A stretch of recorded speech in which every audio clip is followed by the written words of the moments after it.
Welcome back, YouTube. So today I'm here with my friend and former neighbor Mike. We are going to be going over a few philosophy questions, and this is for my personal challenge of putting out one philosophy video per week for the month of January. And I anticipate doing this in the morning so that I can hopefully inspire you to be a little bit more thoughtful throughout your day.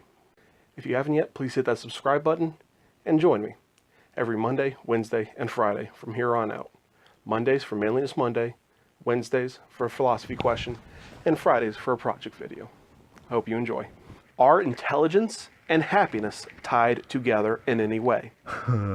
If you are intelligent, is it more likely that you'll be more or less happy? Less. Okay. Video.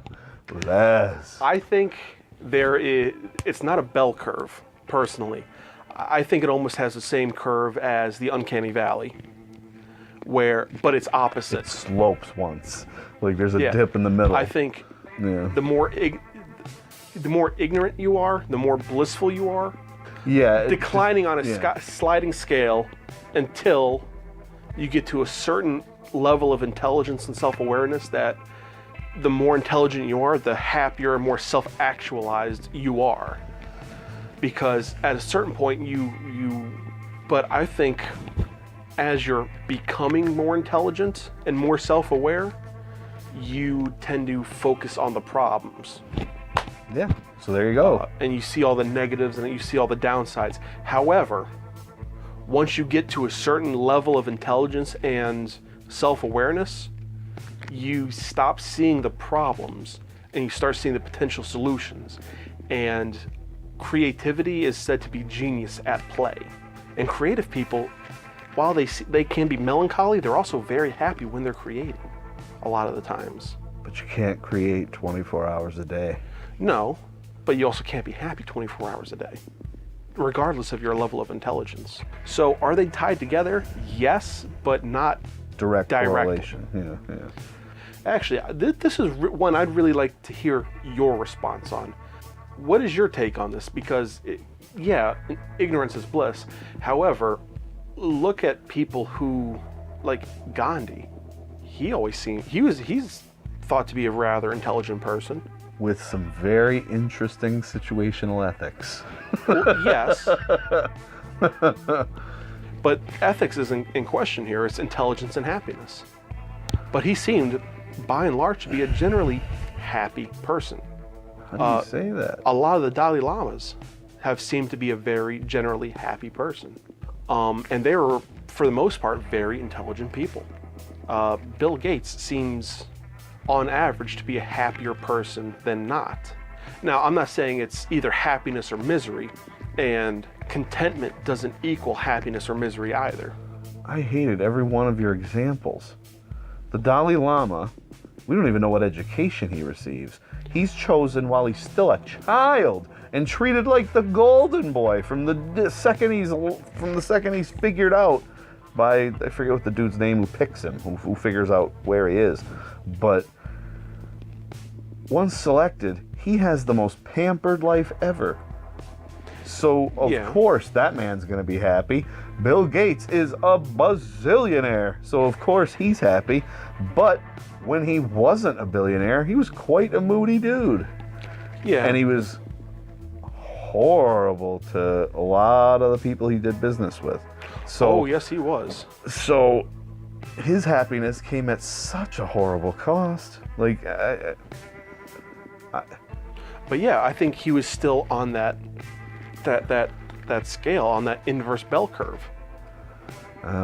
Between happiness, and he was kind of towards the bottom before he was climbing up that scale towards more intelligent self-actualization.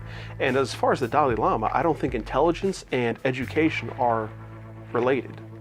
Like we said in the last video, don't let education get in the way of intelligence, or school get in the way of a good education. They are not related. Like, my father is one of the smartest people I know, and he only has a high school education. And he uses it. Yeah.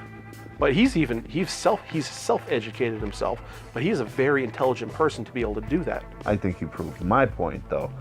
Like,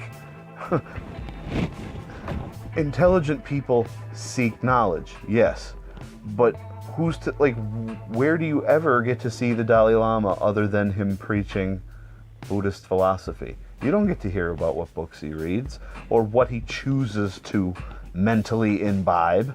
He could be watching cartoons every minute of his life, not educating himself, and we wouldn't know the difference. True. You know, I think, yeah, intelligent people will snoop out stuff that makes them even more, I don't think happy's the word. I think it's more like make them more functional and thus less susceptible to all the things that would make you less happy. You know what I mean? Like inoculating yourself from the things that dumb people would fall for, which I don't qualify as being happier, just prepared against what would make you unhappy. Possibly. Yeah.